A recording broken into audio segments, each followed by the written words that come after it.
Folks, welcome to The Man Who Would Be Knight.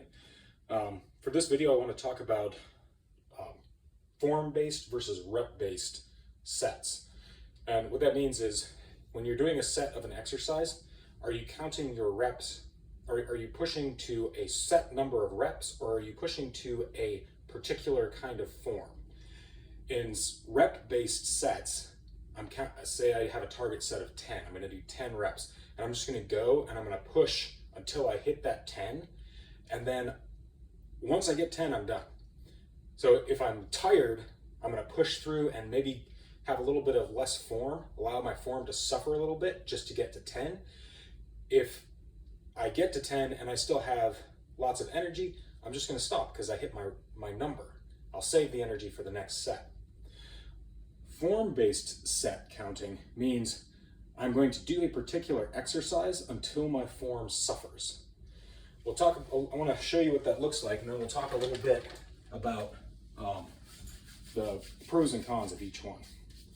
All right, so what I'm doing right now is L-sit pull-ups. I'm going to show you form-based first because it's harder. 1001, 1002, 1003, 1001, 1001, 1002, 1003. 1002, 1001, 1002, 1003, 1003, 1001, 2, 1003, 1004, 1001, 1002, 1003, 1005, 2000, 1006. All right. I made 6 reps and I stopped because as I went into the second rep, or the next rep, I felt that I couldn't engage my shoulders properly and get that supination. So I was losing my cadence, and the concentric motion was going to be sloppy. If I'd been doing rep-based, I would just have kind of kipped a little bit and ground through it. So now I'll show you what rep-based looks like. And obviously, I would wait a few minutes until I was less gassed, but for the sake of the video, it'll work.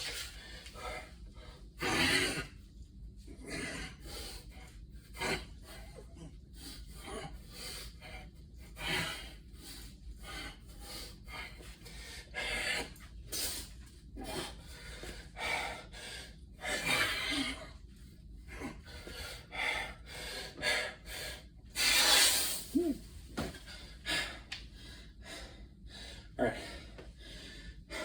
so you see the difference.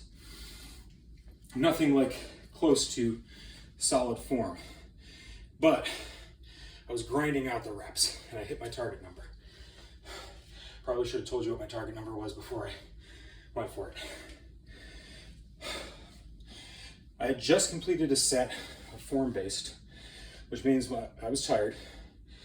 I should not have been able to hit a second set of the same number form-based. But by letting the form suffer or disappear entirely, I was able to grind out more reps. So, pros and cons.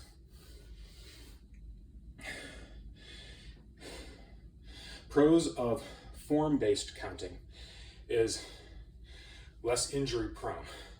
So if I'm stopping here, maintaining my shoulders in socket in battery, and then deliberately pulling to here, concentrating on engaging all my muscles properly, holding it, lowering back down under control, not allowing my shoulders to come out of battery, my odds of injuring my shoulder by extending it too far is lower.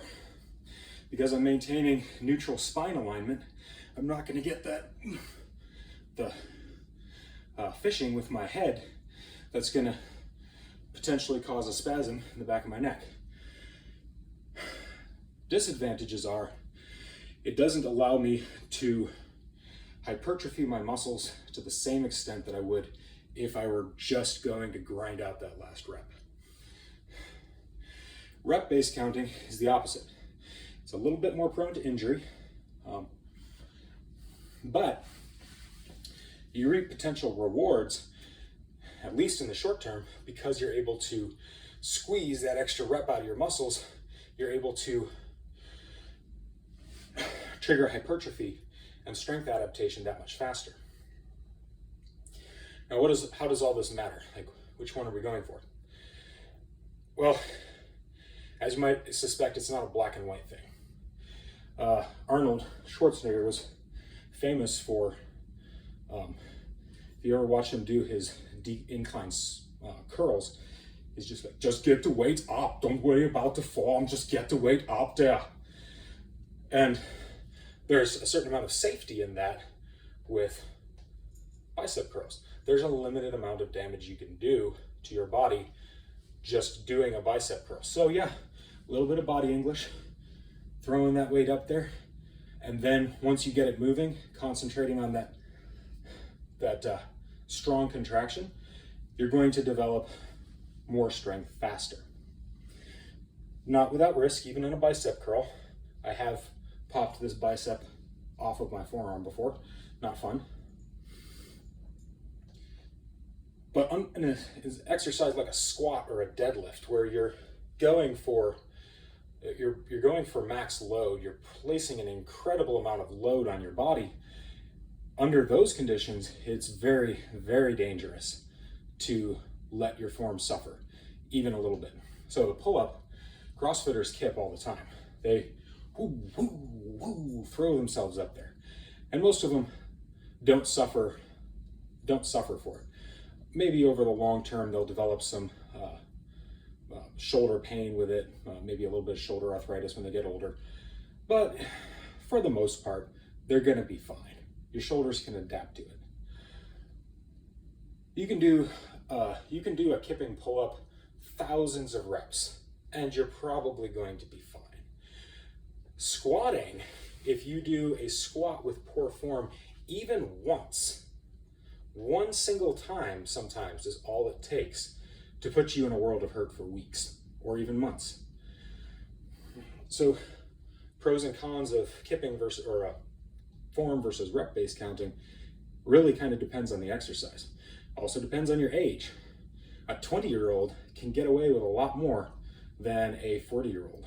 A 40-year-old can get away with a lot more than a 60-year-old. 20-year-old Ryan, I just went for reps. I was interested in grinding out as many as possible in a short period of time. I mean, that's what the military trains you for.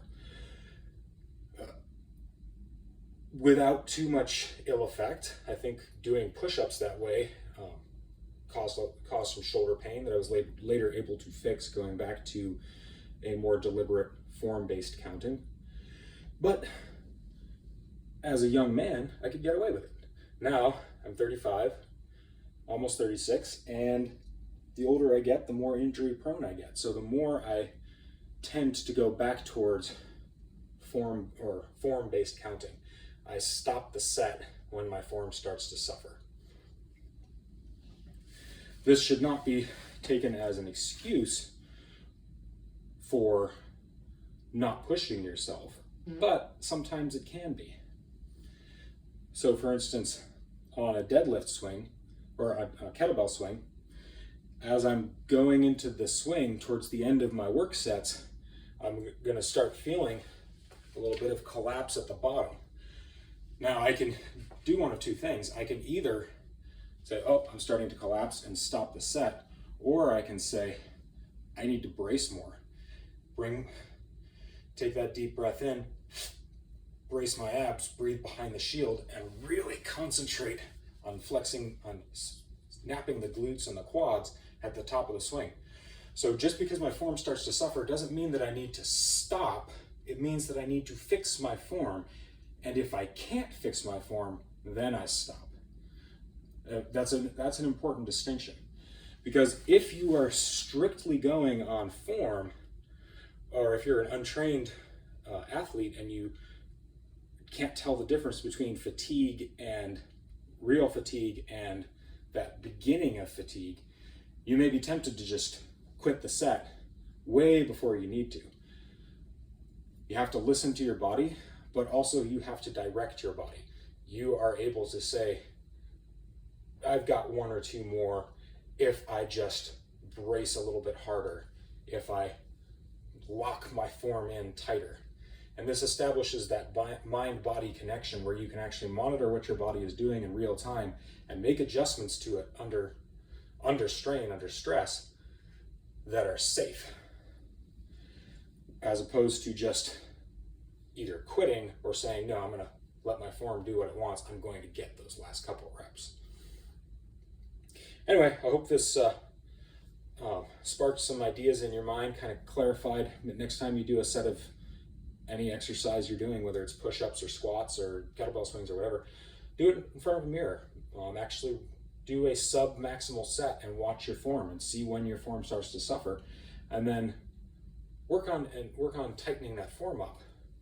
Or if you are younger and you're not carrying around 20 years of cumulative injuries, go for it. Go for broke once or twice. Push your body past what you think it's capable of and actually get that gut check.